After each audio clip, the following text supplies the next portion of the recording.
কোথায় আছো তুমি? তাড়াতাড়ি এদিকে এসো। দেখো, আমি যা বলেছিলাম তা একদম সত্যি। আমাদের মেয়ে কোনো মানুষ নয়, ও একটা পরীর বাচ্চা। কি ব্যাপার, এত রাতে তুমি চিৎকার চেঁচামেচি করছো কেন? আমার সাথে কথা না বলে আগে আকাশের দিকে একবার তাকিয়ে দেখো। ওই দেখো, তোমার মেয়ে আকাশে ভেসে বেড়াচ্ছে। এ কি, তাহলে তো তুমি একদম সত্যি কথাই বলেছিলে। তার মানে ও মানুষ নয়, ও একটা পরীর বাচ্চা।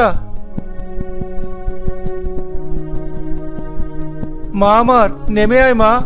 আমার প্রচন্ড ভয় লাগছে। যদি তুই পড়ে যাস তাহলে তো মরে যাবি।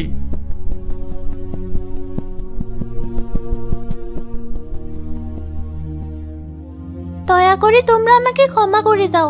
আমি তোমাদের কাছে সত্যিটা লুকিয়েছি। আমি কোনো মানুষ নই, আমি হলাম নীলপরী।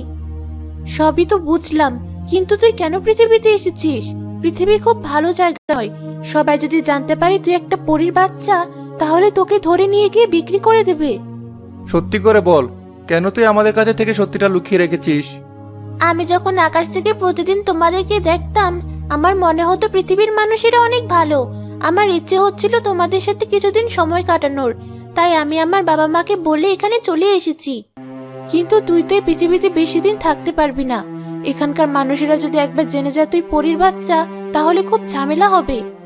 যা হওয়ার হবে, কিন্তু আমি তোমাদেরকে ছেড়ে কোথাও যাব না। আমি এখানেই থাকবো। তোমরা আমার সত্যিকারের বাবা মা না হলেও আমি তোমাদেরকে মন থেকেই বাবা মার জায়গাটা দিয়েছি। তোমাদেরকে ছাড়া আমি কিছুতেই থাকতে পারবো না। আমি ওকে নিজের মেয়ের জায়গাটা দিয়ে কোনো ভুল করিনি। ও সত্যি আমাদেরকে বাবা মা মনে করে। সৃষ্টিকর্তা এতদিন পর সত্যি আমাদের মেয়েকে পাঠিয়েছে। কিন্তু শোনো, এটা যেন গ্রামের কেউ জানতে না পারে, তাহলে কিন্তু অনেক বড় বিপদ হয়ে যাবে। তুই কাউকে বলবি না যে তুই পরীর মেয়ে, আর রাত বিরাতে এভাবে আকাশে উড়ে বেড়ানো যাবে না। কিন্তু আকাশে উড়াউড়ি না করলে আমার শরীর খুব খারাপ লাগে। তোমরা যেমন মানুষ, তোমাদের মাটিতে হাঁটতে হয়, তেমনি আমারও আকাশে উঠতে হয়। চিন্তা করিস না, তোর যখন উড়তে ইচ্ছে করবে আমাকে বলবি। আমি নদীর ধারে ফাঁকা জায়গায় নিয়ে যাব। সেখানে কিছুক্ষণ ওড়াউড়ি করে তুই আবার মাটিতে নেমে আসবি।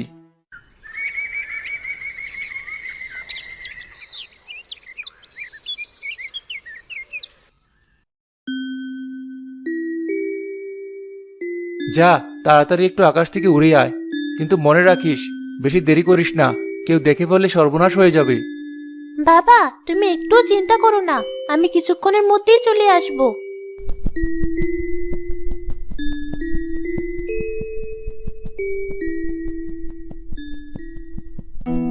এ আমি কি দেখছি? আমি তো আমার নিজের চোখকে বিশ্বাস করতে পারছি না। তোর মেয়ে আকাশে উঠছে কেন? তার মানে তোর মেয়ে মানুষ নয়? দয়া করে কাউকে কিছু বলবেন না। বিশ্বাস করুন, ও খুব ভালো মেয়ে। ও আমাদের এখানে বেড়াতে এসেছে, কিছুদিন পরেই চলে যাবে। তুই তো হাতে একেবারে গুপ্তধন পেয়ে গেছিস।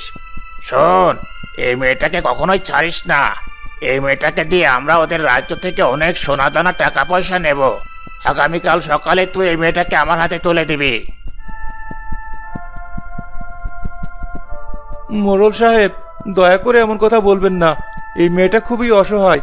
সে আমাদের কাছে কিছুদিন থাকতে এসেছে। তাকে আপনি এ কাজ করাবেন না। আরে বোকা, শোন, জীবনে বড় হতে গেলে এতটুকু ঝুঁকি তোকে নিতেই হবে। এসব নিয়ে তুই একদম ভাবিস না। একবার শুধু মেয়েটাকে বাগে পাই, দেখবি সবকিছু বদলে গেছে। এত বড় অন্যায় আপনি করবেন না।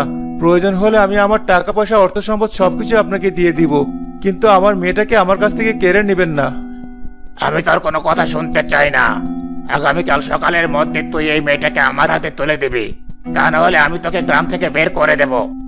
আপনি যা বলবেন তাই হবে। মেয়েটাকে আমরা আপনার হাতে তুলে দিচ্ছি, কিন্তু মনে রাখবেন, এই মেয়েটা কিন্তু পরিরাজ্যের মেয়ে। যদি ওর কোনো ক্ষতি হয়, তাহলে ওর আসল পরিবার আপনাকে কিন্তু ছাড়বে না। তা নিয়ে তোকে ভাবতে হবে না। মেয়েটাকে নিয়ে আমি কি করব সেটা আমি বুঝবো। তুই শুধু ওকে আমার হাতে তুলে দিবি।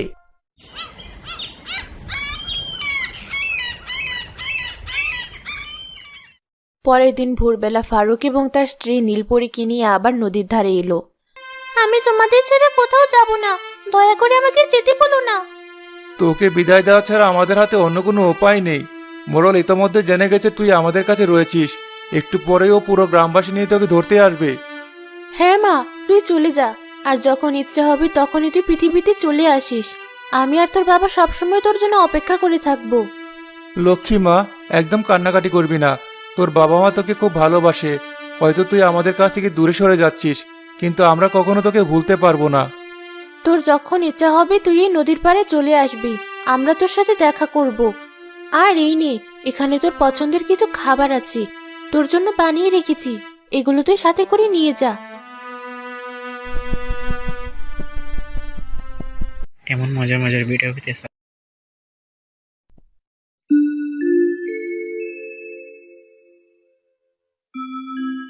এতদিন হয়ে গেল, তুমি তো আমাদের ভুলেই গেছো।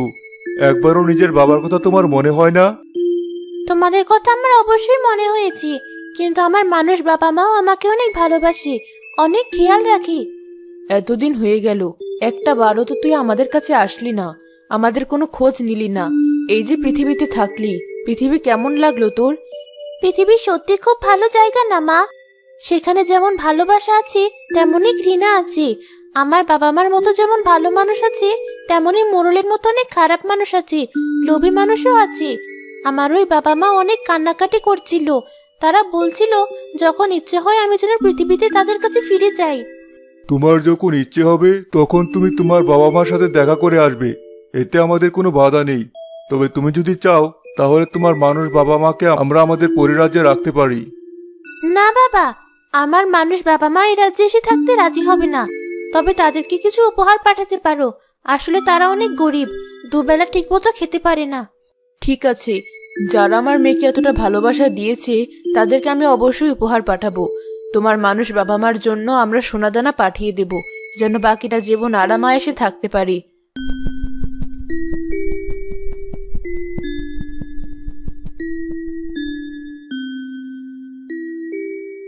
দেখো, ওরা আমার জন্য কত মজার মজার খাবার বানিয়েছে, তোমরা ওখান থেকে খেতে পারো।